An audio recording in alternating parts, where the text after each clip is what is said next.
Now we start at the tail, insert the hook, till we get about halfway down, and then we're going to bring the hook out between the legs, just like that. Now the prawn's going to lay flat. Now to attach him to the top of the hook, I'm going to do a half hitch, and that's really simple. Just push the line, as you can see it twisting there, grab the twist and put it over the tail of the bait, and if you like, just over the top part of the hook as well. Pull it tight, and there we have it. A beautiful presented prawn, looking really, really real. Now, just going to lay that out here. Now when you are fishing in these areas, light line, well, it's a must. You don't want anything too heavy, because if the fish feel the bite, feel the weight, what's going to happen? You're going to lose it. He's going to go, nah, too heavy, I'm out of here. So I've got a very light sinker. The rod I'm using is 10'6" long. You're probably thinking that's a really long rod for a small tinny. Well, it is long, but it's got plenty of flexibility in it, and also the power to pull the fish back. And of course, with the Alvey direct wind 6-inch, 2 handles on it, I can give that powerful 1-to-1 ratio to pull the fish back out of the snags, because I can pretty much guarantee that's where he's going to head. So we'll just wind up the slack and flick it out towards the mangrove roots. Another thing that I've got with me, I'm just going to take up the slack line here. We're in about probably 8 foot of water, which is around 2.5 to 3 metres. I've got some burley. It's just ground burley, but this particular burley mix is just going to spread out. Once this current stops, it'll sink right down and hopefully bring the fish back towards my bait. So I'll just put a couple of handfuls out. And you know, it really is important that when you do go boating, take some burley with you, because you'll find it really will make a difference for you. Now, as you can see here, I've got the line going over the index finger on my hand. Now I can feel every bite. And bites do differ from time to time, whether it's a flathead or a whiting. A whiting will rattle the bait. It'll be like a and you'll miss it pretty quick. You've got to be on the ball, you've got to be ready for it. A brim will do some hard pecks, bang, bang, bang, or they'll grab it and run straight away. A flathead will knock it and then probably lay on the bait. He's swirling around in his mouth. Now another thing you'll notice as well is I'm holding the rod down towards the reel, as you can see here. From here I've got plenty of extension on my arm that if I have to put it out I can. As well, it's nice and comfortable for me to wind the reel when I have to. The forensics of this particular area is quite simple. In fact, it's right in your face. Just have a look around here. There's mangroves, mangrove roots going into the water. That's where all the small bait fish and prawns and crabs will be hiding on this particular tide. At low tide, all the small crabs are going to walk around the mud and the prawns will be caught in the little ponds. But nonetheless, at high tide, obviously, all the fish are going to come out and go straight into that. It looks like a supermarket, a seafood supermarket. All the fish will come up there and pretty much go straight into a feeding frenzy. It could be a rock wall, could be a surf gutter. It doesn't particularly matter. All those areas hold forensic signs, whether there's currents swirling around, whether there's bait fish, whether it's a deep hole, it doesn't matter. If you find those particular areas, you're going to catch yourself a fish. Now I'm just getting a nibble here. He's actually biting it quite hard, and if you have a look at the reel, I've got the drag wound right off here, so if he wants to take a bit of line, he can. Really, there he goes. You can see the reel starting to move. I'm not going to strike him yet. He's not coming back. Oh, he is. There he is. You've really got to work with the fish. You can't, here he goes, here he goes. You don't want to strike too early, because I'm going to pull the bait right away from him and he's going to be pretty much out of there. He'll be on the other side of Australia within 3 seconds. So what I want to do is just wait for him to take a little bit more line. When he starts to grab it and actually run, I'm going to wind the slack and then strike. Well, I don't think there'll be too much slack to wind.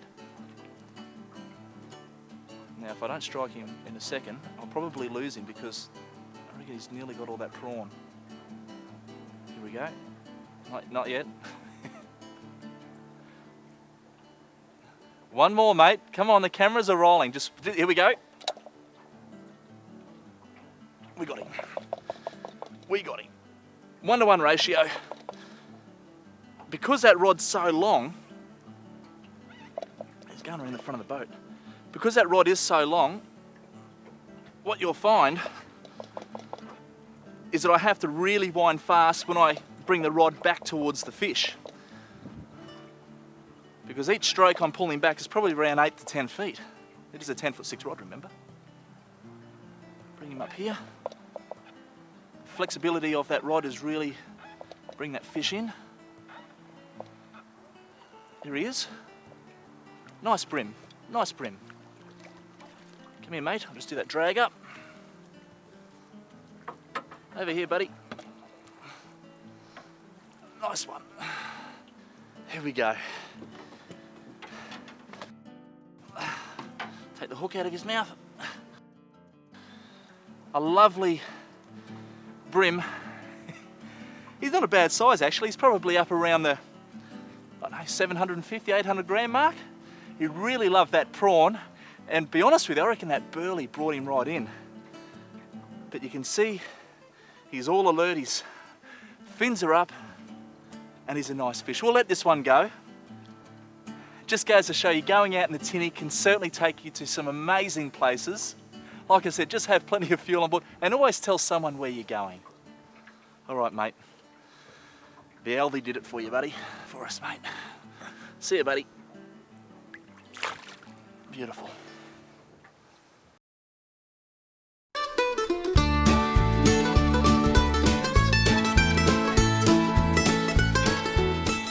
Now, apart from heavy surf fishing, there's another alternative which is great for women, kids, and of course blokes, and that's fishing the light surf gutters. Now, a light surf gutter is generally where it's nice and shallow and then goes into the deeper waters, and there's some nice fish to be had there as well, especially when you're using really light outfits such as the 6-inch Alvey, and you'll find you can get out there with lighter line and catch some good quality fish. Now, the bait that I'm using here, beach worms. Now, how we bait them up is quite simple. I've got myself here a nice long shank hook. We just go through the end of the worm, start threading it along the shank of the hook. Keep it going. It's a fairly big hook, so I need a lot of worm. I'm going to bring the hook out like so, and then pull the worm over the eye of the hook. Just like that, and then I'm just going to break it off. So I've still got about 1 inch of worm hanging below the actual hook, just like that. Now that looks like a beautiful worm that's just going to be washed across the bottom, and I'm sure a fish is going to come up and nail it straight away. Now further up my trace, I've got about a 30 centimetre leader, or about 1 foot long, and I've got 2 swivels with a ball sinker running between it, just like that. Now, there's some nice gutters around here. I'm going to throw a line in. Now this is a beautiful gutter. Drops off here, a bit of coffee rock in the water as well, and it tells me there could be a few quality fish hanging in here, and that's something that you should look for whenever you go fishing as well. I'm going to get my bait out into the water and hopefully catch myself a fish.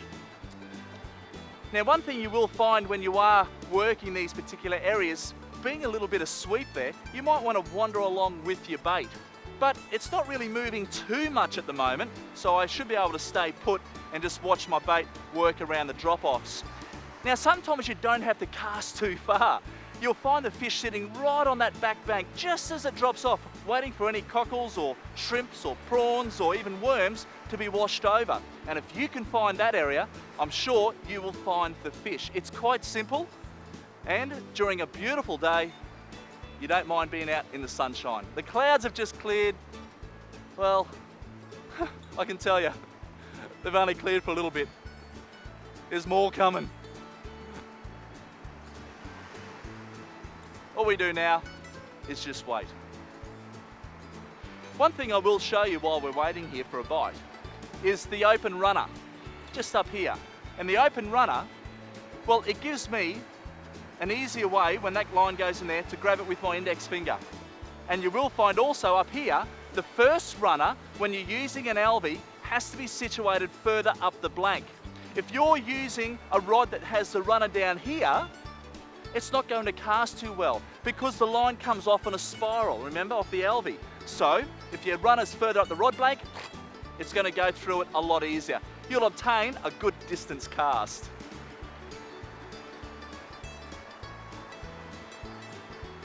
take up a bit of slack.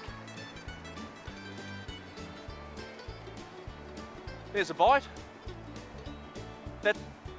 That's a good bite. I'm just going to give him a bit of line. Just going to wait for him to come back. It's a heavy weight. It's a heavy weight.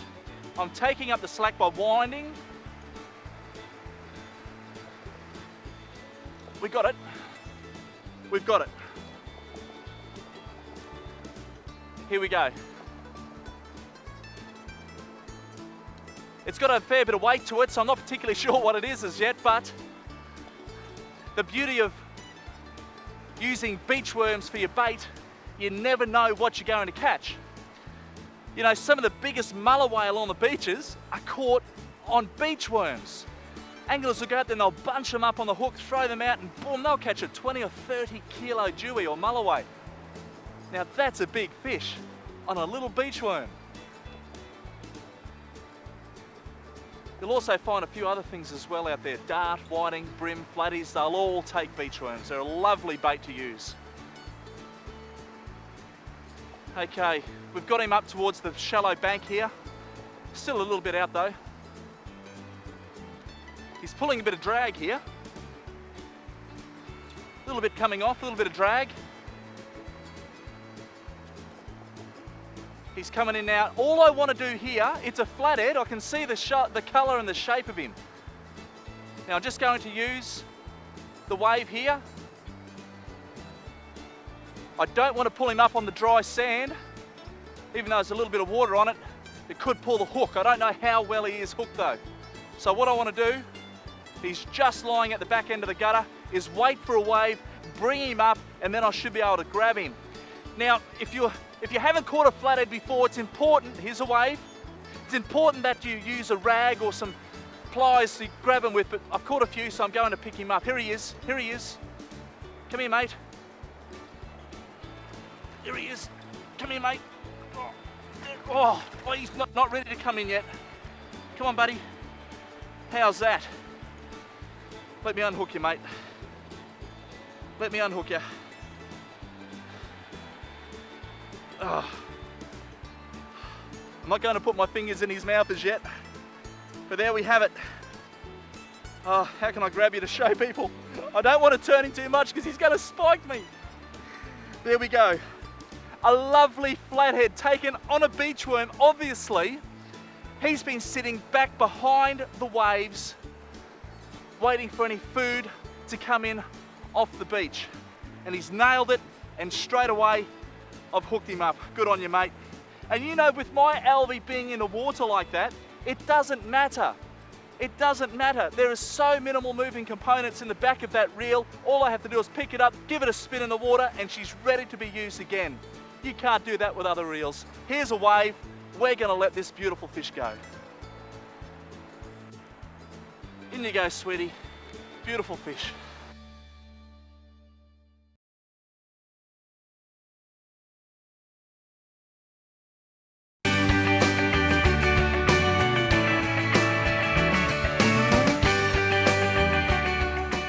You know, going surf fishing is certainly a lot of fun, and it's a pastime done by literally thousands of anglers around the whole country. And I'm just one of them who loves to get down there and throw a line in at every opportunity that I can. And I love to take down the Alvey 650, a perfect size reel where it's lightweight, you don't get sore arms from holding onto it, and of course the line capacity on that spool is more than enough if I hook onto an extra large fish.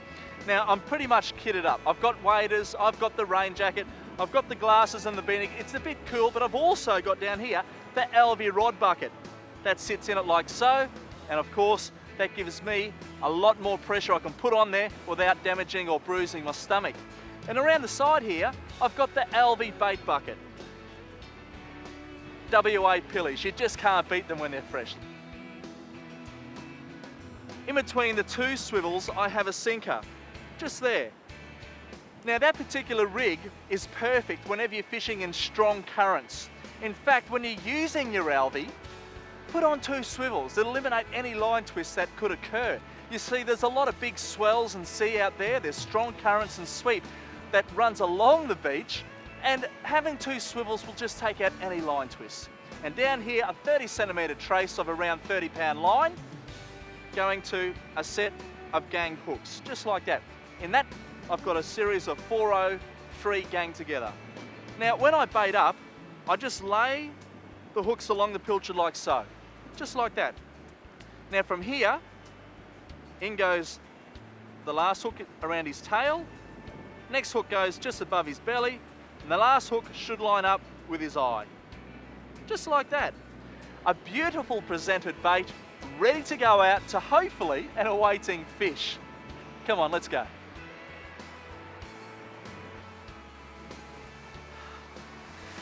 Now this looks great. You know, before you go beach fishing, it's important to do a little bit of forensics. You want to come down and take a look at where the gutters are. But you must remember that gutters change so often. The formation depends on the swell and the sweep and the current of the water flow. This gutter could be here, obviously, now or tomorrow, but it might be gone in 2 or 3 days' time. In fact, some gutters can change that quickly that whilst you're fishing, you're going to have to move down with it, depending on how much sweep there is. Now, I want to get this bait out in the water because if I don't, I could miss the fish.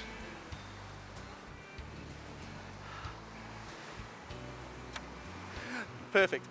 Now you'll notice if I turn the reel that way, you'll see I can actually wind the slack up, and that's important to do that because I'm keeping direct feel with the line, and that way I keep direct feel with any bites that comes through. Now a gutter formation depends on the back bank to the beach, the slope of the beach, and the way the waves are breaking. It's important to, as you can see behind me, lots of white water coming over that back bank. That's where the fish are going to hang. They're going to come into this deep gutter coming right below me, just down there. So taking note of the area where you're fishing before you throw a line in certainly is important, and it's going to help you in the long run. And all we do now, look at nature at its best and hopefully catch myself a fish. The tide's on its way in. And of course, noticing what the tide is doing, especially if you're driving on the beach, is important. You don't want to come down last 2 hours of the run up because you're going to get stuck. Come down the last 2 hours of the run outside. That way you've got plenty of beach to move on or drive your car. And of course, some beaches, you've got to have a permit. Okay, I'm just getting a nibble here. Wind up the slack, wait for him to take the bait. And we're on. Here we go. Here we go. You'll see the drag moving here. That's that fish that's going to back it off a bit. Taking the line. Keeping control at all times is important. And as he starts to turn back, keep that rod tip always bent. You do that, you'll finally get the fish coming back towards you. He's taking more line. He's not a bad one, but still a fish of this caliber. Here he goes. You really want to be careful with. Still taking line. I'm just going to wait and hopefully he'll tire out. Here he comes, he's coming back in. He's coming back in. One thing you'll find on this particular Alvey, you'll see two handles. The closer one to the center of the spool has a 30% increase in retrieval weight compared to the outside one. I've got to keep going here. Therefore, if he starts swimming towards me, what I can do is take a hold of that inner handle, which is here, and wind faster, as you can see, just like so. Lean back into the fish. Keep that rod tip bent. That way you've got direct pressure always going towards him. Here he comes. Here he comes. Nah, he's not ready yet. He's not ready yet. Still taking line. Getting faster. Right in that back wash is where he took that pilly. Just goes to show you don't really have to cast out too far to get the fish. Here he comes. I'm going to use the next wave to bring him in closer to me. I'm just going to work the fish in with the wave. The drag's working superbly. I can tell you, here he comes. Here he comes. It's a nice dewy. It's a lovely jewfish. Here he is. Here he is. Come on, mate. Here we have it. A lovely jewfish taken on the Alvey 650. I can't get over it. I come down to this beautiful gutter. Let me get the hooks out of you, mate. Let me get the hooks out of you. A beautiful gutter chasing tailor, and he's nailed that pilly. Get that out, right down his gob there. Beautiful fish. You know, the best thing is all curled up, wanting to be released.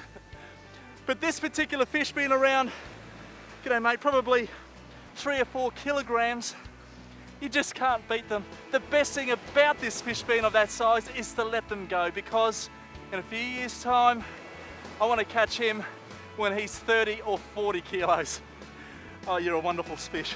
We're just gonna wait for a wave, and we're gonna let this one go. I can feel him grunting throughout my hand. Here we go. In you go, mate.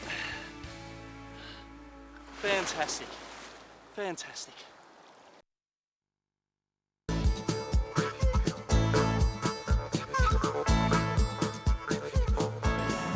Now this is a great situation to use the Alvey 8 1/4 inch trolling reel.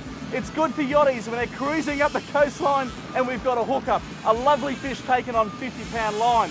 All we have to do is winch it back with this powerful 1-to-1 ratio reel and try and get it back to the boat. So from now, I think I'm going to be tied up for a little while, and away we go. With the Alvey drag system, it's a matter of pushing the staff forward just enough so you can feel the line coming off the spool with ease. If it's too light, obviously you could lose the fish, and if it's too heavy, well, it's going to bust the line. Great for yachties. Do it up enough, a little bit more, and away we go.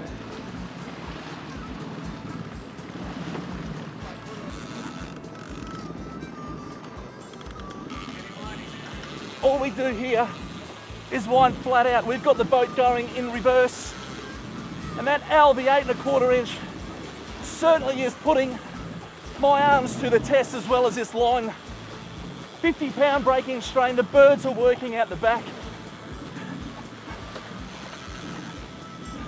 If you're trolling or cruising up the Australian coastline, why not have an Alvey sitting on the back deck? It comes with